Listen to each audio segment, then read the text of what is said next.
ओम भगवते वासुदेवाय। आप सभी को इंदिरा एकादशी की शुभकामनाएं। आपका दिन मंगल हो। इंदिरा एकादशी की शुरुआत 9 अक्टूबर सोमवार को दोपहर 12:36 से हो गई है। हिंदू धर्म में एकादशी पर्व का विशेष महत्व है। अश्विन माह के कृष्ण पक्ष की एकादशी को इंदिरा एकादशी कहा जाता है। इंदिरा एकादशी व्रत को रखने से पितरों की आत्मा को मोक्ष की प्राप्ति होती है। इस व्रत को करने वाले व्यक्ति के साथ साथ उसकी 7वीं पीढ़ी तक के पूर्वजों को भी मोक्ष की प्राप्ति होती है। इंदिरा एकादशी के दिन भगवान विष्णु और माँ लक्ष्मी की पूजा करने का विधान है। इस दिन विशेष तौर पर भगवान विष्णु के स्वरूप शालिग्राम की पूजा की जाती है। सुनते हैं इंदिरा एकादशी व्रत की पौराणिक कथा। एक बार धर्मराज युधिष्ठिर भगवान श्री कृष्ण जी से कहने लगे, हे भगवान, अश्विन कृष्ण एकादशी का क्या नाम है? इसकी विधि तथा फल क्या है? कृपया करके बताइए। भगवान श्री कृष्ण जी इस पर धर्मराज युधिष्ठिर को इंदिरा एकादशी का महत्व बताते हुए कहते हैं कि अश्विन कृष्ण पक्ष की एकादशी इंदिरा एकादशी कहलाती है। इंदिरा एकादशी समस्त पाप कर्मों का नाश करने वाली होती है एवं इस एकादशी के प्रभाव से वृत्ति के साथ साथ उनके समस्त पितरों को भी मुक्ति होती है। हे राजन, इंदिरा एकादशी की जो कथा मैं तुम्हें सुनाने जा रहा हूँ, इसके सुनने मात्र से ही वाजपेय यज्ञ के समान फल की प्राप्ति होती है। आगे कथा प्रारंभ करते हुए कृष्ण जी कहते हैं कि यह कथा सतयुग की है। उस समय प्रतापी राजा इंद्रसेन महिष्मती नगरी में राज किया करते थे। वे अत्यंत धर्मात्मा थे, अतः प्रजा भी सुख चैन से रहती थी। धर्म कर्म के सारे काम अच्छे से किए जाते थे। राजा पुत्र पौत्र तथा धन आदि से संपन्न भगवान विष्णु के प्रचंड भक्त थे। यज्ञ एवं उपवास के प्रत्येक धार्मिक कार्य पूरी श्रद्धा से करते थे। उनके माता पिता की मृत्यु हो चुकी थी। एक दिन उन्होंने स्वप्न देखा, उनके माता पिता यमलोक में कष्ट भोग रहे हैं। निद्रा भंग होने पर वह चिंतित हुए कि किस प्रकार याचना से पितरों को मुक्त किया जाए। इस विषय पर राजा ने मंत्री से विचार विमर्श किया।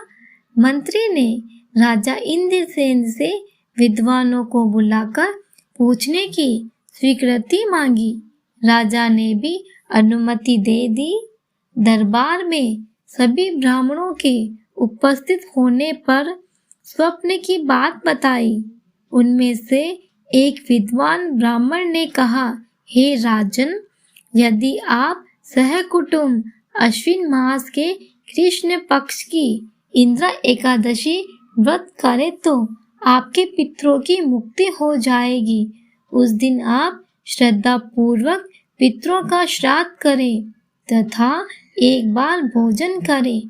व्रत के नियमों को भक्ति पूर्वक ग्रहण करते हुए प्रतिज्ञा करें कि मैं आज संपूर्ण भोगों को त्याग कर निराहार एकादशी का व्रत करूंगा। हे भगवान पुंडरीकाक्षा, मैं आपकी शरण में हूँ, आप मेरी रक्षा कीजिए। इस प्रकार नियम पूर्वक शालिग्राम की पूजा, तुलसी पत्र आदि चढ़ाकर 11 योग्य ब्राह्मणों को भोजन कराकर दक्षिणा तथा आशीर्वाद ले। इनके प्रताप से आपके माता पिता स्वयं ही स्वर्ग चले जाएंगे। आप रात्रि को मूर्ति के पास ही भगवान के निकट जागरण करें हे राजन, यदि इस विधि से आप आलस्य रहित होकर इंद्रा एकादशी का व्रत करोगे तो आपके पितृ अवश्य ही स्वर्गलोक में जाएंगे। उसके पश्चात राजा ने भी अश्विन कृष्ण एकादशी को ब्राह्मणों द्वारा बताई विधि के अनुसार ही व्रत का पालन किया। जब रात में राजा मंदिर में जागरण कर रहे थे तब भी भगवान जी ने उन्हें दर्शन दिए तथा बोले, हे राजा, व्रत के प्रभाव से तुम्हारे माता पिता स्वर्ग को पहुंच गए हैं।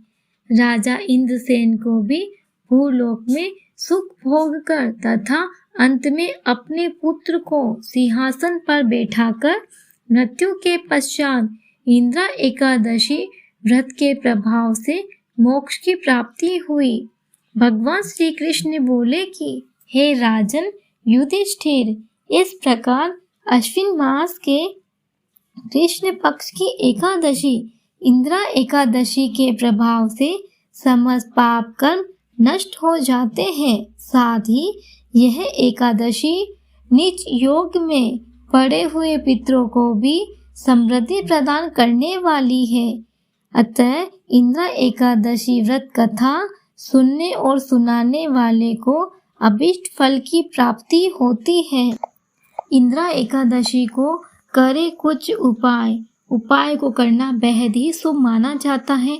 ऐसा करने से धन धान्य में वृद्धि होती है, पितृ प्रसन्न होते हैं, जीवन के कष्ट दूर हो जाते हैं और भगवान विष्णु की कृपा सदैव बनी रहती है। घर में आएगी खुशहाली। इस दिन करें ये उपाय। इस दिन सूर्यास्त के समय तुलसी के सामने घी का दीपक जरूर जलाएं। ओम वासुदेवाय नमः मंत्र का जाप करें और 11 बार परिक्रमा करें। ऐसा करने से घर की नकारात्मकता ऊर्जा दूर होती है, परिवार में सुख और शांति बनी रहती है, सौभाग्य का वरदान मिलता है। करें दूसरा उपाय। प्रसन्न होंगे पितृ। इंद्रा एकादशी के दिन गया नदी के किनारे तर्पण करना शुभ माना जाता है। मान्यता है कि ऐसा करने से पितृ संतुष्ट हो जाते हैं, उन्हें मोक्ष की प्राप्ति होती है, पितृ दोष में मुक्ति मिलती है। करें तीसरा उपाय। सुखमय वैवाहिक जीवन के लिए इंद्रा एकादशी के दिन मंदिर में पीले रंग के अनाज और फलों का दान करें। ऐसा करने से वैवाहिक जीवन की समस्याएं दूर होती है। आप सभी को यह कथा और ये उपाय करने से ज़रूर लाभ मिलेगा। आपको ये वीडियो अच्छा लगा हो तो प्लीज़ इस वीडियो को लाइक शेयर सब्सक्राइब करना मत भूलिएगा। धन्यवाद।